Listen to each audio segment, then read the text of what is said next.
Assalamualaikum warahmatullahi wabarakatuh. Bapak Ibu kaum muslimin muslimat yang dirahmati Allah, pada kesempatan ini marilah kita memanjatkan puji syukur kepada Allah Subhanahu wa taala, karena hanya dengan rahmatnya lah kita dapat bertemu di sesi ini. Selanjutnya selawat dan salam kita mohonkan pada Allah untuk Nabi besar kita Muhammad SAW.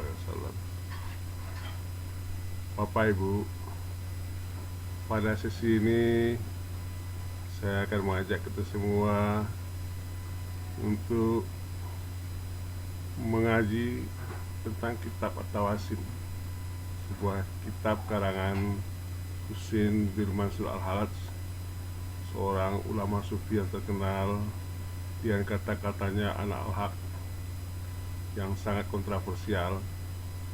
Namun kalau kita lihat kitab At-Tawasin karangan beliau, cukup menarik beberapa bagian untuk kita bahas.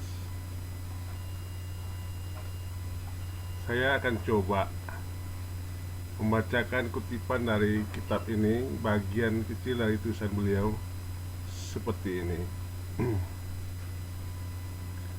Sang laron terbang di sekelilingnya api hingga terbit fajar. Lalu ia kembali ke teman-temannya dan menceritakan keadaan hal spiritualnya dengan ungkapan yang penuh kesan. Ia berpadu atau hulul dengan geliatnya nyala api dalam hasratnya untuk mencapai penyatuan atau tauhid yang sempurna. Cahaya nyala api adalah pengetahuan atau ilmu hakikat. Panasnya adalah kenyataan atau ain hakikat. Dan penyatuan dengannya adalah kebenaran atau hak hakikat. Ia merasa tidak puas dengan cahayanya ataupun dengan panasnya, sehingga ia melompat ke dalam nyala api langsung. Sementara itu teman-temannya menantikan kedatangannya supaya ia menceritakan kepada mereka tentang penglihatan aktualnya. Ia melompat ke nyala api karena ia merasa tidak puas dengan kabar angin saja. Tetapi ketika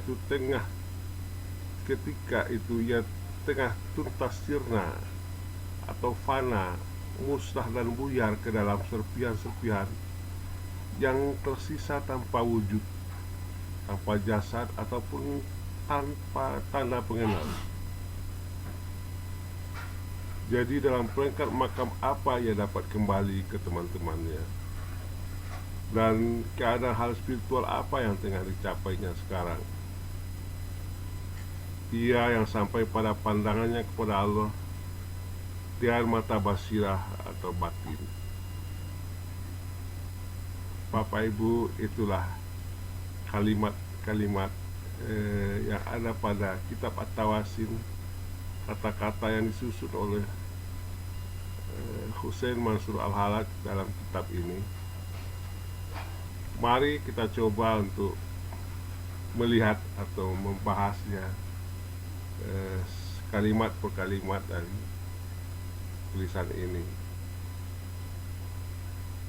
Laron yang dimisalkan di sini adalah seorang hamba yang mulai kasaf, terbuka akan cahaya ilahi, mulai merindukan ilahi. Dia mulai menjadi seorang pencinta. Dia merindukan cahaya seperti laron merindukan cahaya lampu yang ada dekatnya. Dia mulai terbang mendekati cahaya itu. Sang hamba pencinta mulai suka membahas tentang Allah, mulai senang berdiskusi tentang Allah, mulai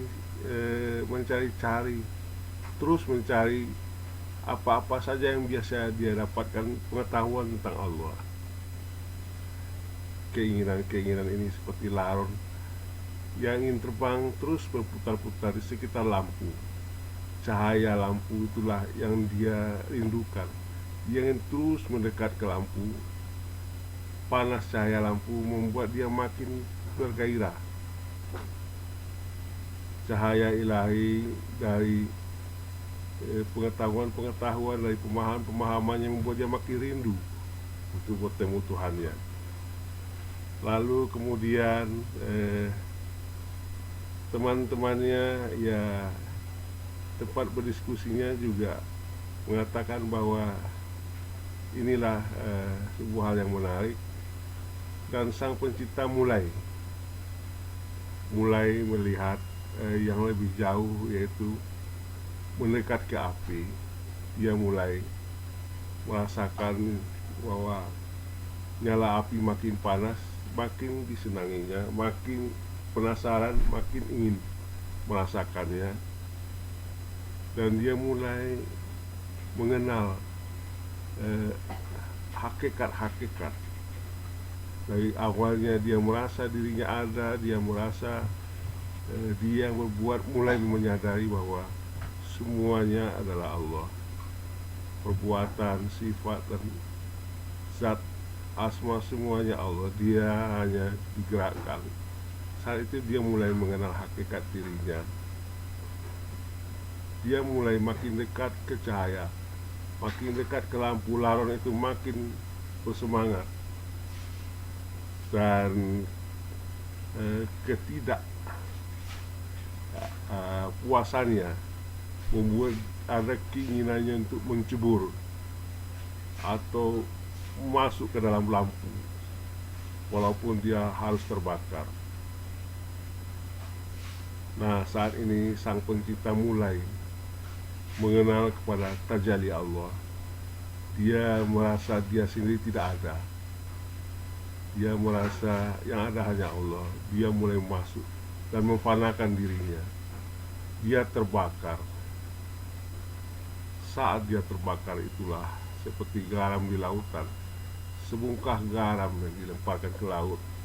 Makin larut dia makin hilang, dan dia akhirnya larut di dalam lautan.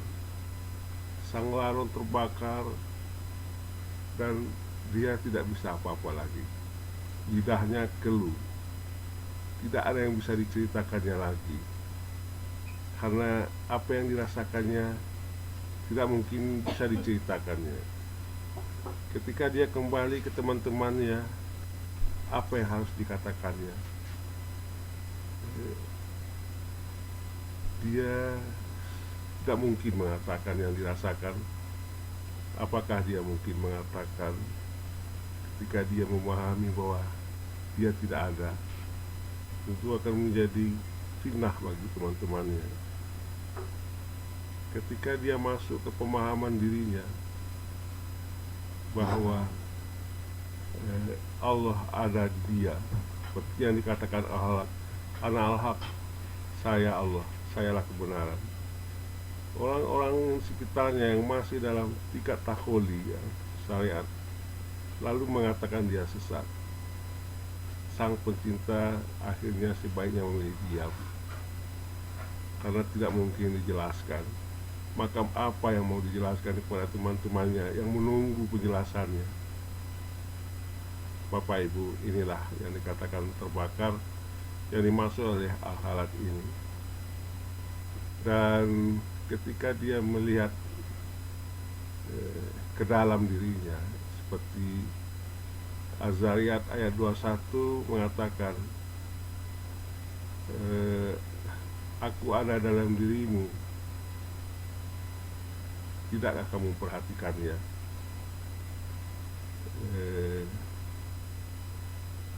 Ini yang membuat dia merasa bahwa saya ini adalah Allah. Tapi apakah mungkin itu dikatakannya? Yang dirasakannya seperti itu. Ketika dia melihat keluar, dia melihat di surat Al-Baqarah 115, punyanya timur dan barat, kemanapun kau memandang, di situ adalah wajah Allah. Lalu ketika dia melihat burung, dia akan mengatakan itu Allah. Ketika dia melihat kucing, dia akan mengatakan itu Allah. Apakah itu akan dikatakannya kepada teman-temannya? Ini sebuah ketidakbaikan untuk semuanya. maka ketika dia terbakar, dia lebih memilih diam. Bapak Ibu, seperti dalam permisalan pembahasan mengenai agama, ada tataran syariat, tataran tarekat, hakikat, dan ma'rifat. Kalau orang berbicara ma'rifat dipandang sisi syariat, dari sudut syariat, tidak akan pernah bertemu. Kedua-duanya adalah kebenaran. Seorang anak membahas Charlitung tambah kurang bagi, kemudian dia membahas soal-soal kalkulus integral diferensial di SMA, tidak akan pernah bertemu, walaupun kedua-duanya adalah kebenaran. Seperti itulah kira-kira yang dikatakan Ahad. Ketika dia sudah terbakar, dia lebih memilih diam. Di tataran syariat, seperti orang membahas mutiara, mereka bercerita tentang mutiara di laut. Banyak dalil, banyak ilmu tentang ini, bagaimana proses mutiara terjadi dan sebagainya, dibahas dan diperdebatkan oleh mereka di daratan. Ini kebenaran, ini menarik, dan ini sebuah hal yang seharusnya juga. Tapi bagi yang lain, dia mulai berlayar ke laut, tidak hanya di daratan. Dia mencoba mencari jalan tarekat, memperkuat iadah-iadah dan amal-amalan, tidak memberikan sikap warak dan sebagainya. Puasa, sunat puasa, puasa riadah, amalan-amalan puasa dan sebagainya yang mereka lakukan untuk mendapatkan jalan lebih mendekat kepada pencarian mutiara itu. Mereka mulai berlayar di laut dan mereka berdiskusi tentang ini, bagaimana jalan mencari mutiara, bagaimana kemana jalurnya dan di mana letaknya dan sebagainya. Kedalam tarekat mereka lakukan, tapi mereka masih belum menemukan mutiara.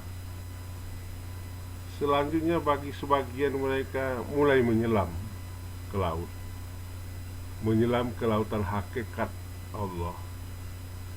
Dia mulai membahas tentang kefanaan, mengenai keesaan sifat, keesaan fiil, keesaan zat. Dia mulai merasakan, dia melihat bahwa dia tidak bergerak sendiri, dia digerakkan. Bapak Ibu, kalau sudah menyelam, biasa mereka tidak mau diskusi lagi. Tidak mungkin mereka menyelam rame-rame, mereka menyelam sendiri-sendiri. Tidak mungkin membawa orang lain. Saat masuk ke tataran hakikat ini, sang hamba mulai sendiri-sendiri. Cirinya dia mulai tidak suka diskusi. Dia lebih memilih diam. Ketika diajak diskusi pun dia mungkin tidak tertarik lagi. Dia sedang menyelam ke kedalaman yang sangat dalam. Makin dalam dia menyelam, makin mendekat ke mutiara. Nah Bapak Ibu, ketika sang penyelam ini menemukan mutiara, lidahnya keluh. Dia tidak bisa, dia terpana saja. Dia tidak bisa ngomong apa-apa. Dan memang diminta dia untuk diam, tidak menjelaskan kepada siapa-siapa, karena itu adalah rahasianya dengan pemiliknya. Apakah mungkin dia akan mengatakan, saya dimandikan Allah, saya disuruh ke pasar oleh Allah? Didengar oleh orang-orang di darat itu seperti orang gila. Ukuran-ukuran mereka di darat, dia sudah menjadi gila. Itulah kondisi orang-orang yang telah menemukan mutiara. Dia dianggap standar gila oleh orang-orang di darat. Bapak Ibu, seperti itulah permisalan tahapan atau letak-letak dari masing-masing hamba yang dibuat oleh Allah. Ketika dia melompat ke nyala api, sang larun juga sudah tidak bisa berkata-kata lagi. dia terbakar.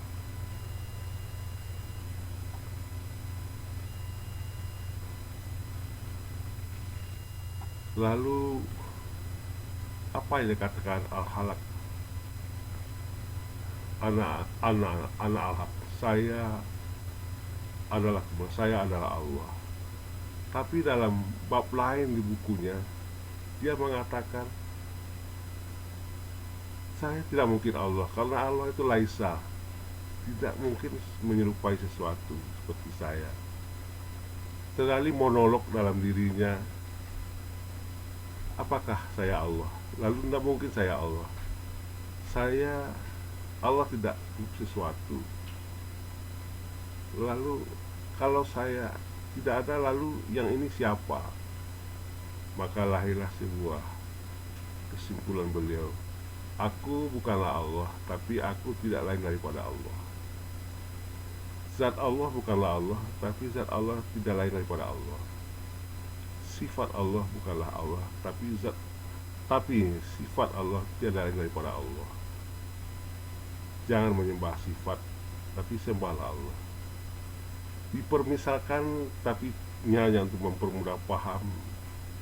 Es batu di kulkas bukanlah air, tapi es batu itu tidak lain daripada air. Tidak mungkin ada es batu kalau tidak ada air. Tidak ada mungkin ada sifat kalau tidak ada Allah pemilik sifat.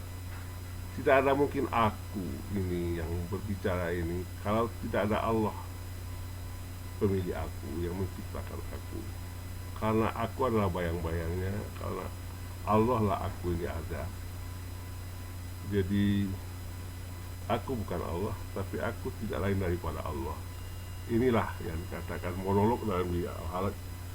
Tapi kata-katanya awal yang membuat orang menjadi kontroversial adalah Ana Al-Haq. Tapi sebetulnya dia sendiri mendebat kata-katanya, saya tidak mungkin Allah, karena Allah bukanlah sesuatu. Bapak Ibu, itulah yang dapat kita bahas tentang buku At-Tawasin ini, dan mudah-mudahan bermanfaat bagi kita semua, dan selalu kita semua dalam ridha Allah Subhanahu wa taala. Wabillahi taufiq wa hidayah. Assalamualaikum warahmatullahi wabarakatuh.